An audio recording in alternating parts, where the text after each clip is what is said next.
السلام علیکم، آپ دیکھ رہے ہیں سٹی 11 نیوز HD۔ خبر شامل کرتے ہیں بہاول نگر سے۔ بیورو چیف جمیل زیدی کی رپورٹ۔ ANF کا تعلیمی اداروں کے اطراف اور ملک کے مختلف شہروں میں منشیات اسمگلنگ کے خلاف کریک ڈاؤن۔ 3 کارروائیوں کے دوران افغان باشندے سمیت 5 ملزمان گرفتار۔ کارروائیوں میں 90 لاکھ روپے سے زائد مالیت کی 49 کلو گرام منشیات برآمد۔ تعلیمی اداروں میں کارروائیاں۔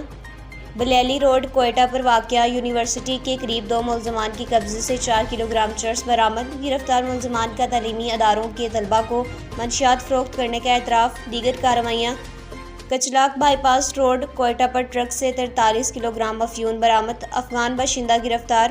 اوتھیاں سٹاپ سیالکوٹ کے قریب رکشہ سے 2 کلو گرام آئس برآمد۔ 2 ملزمان گرفتار۔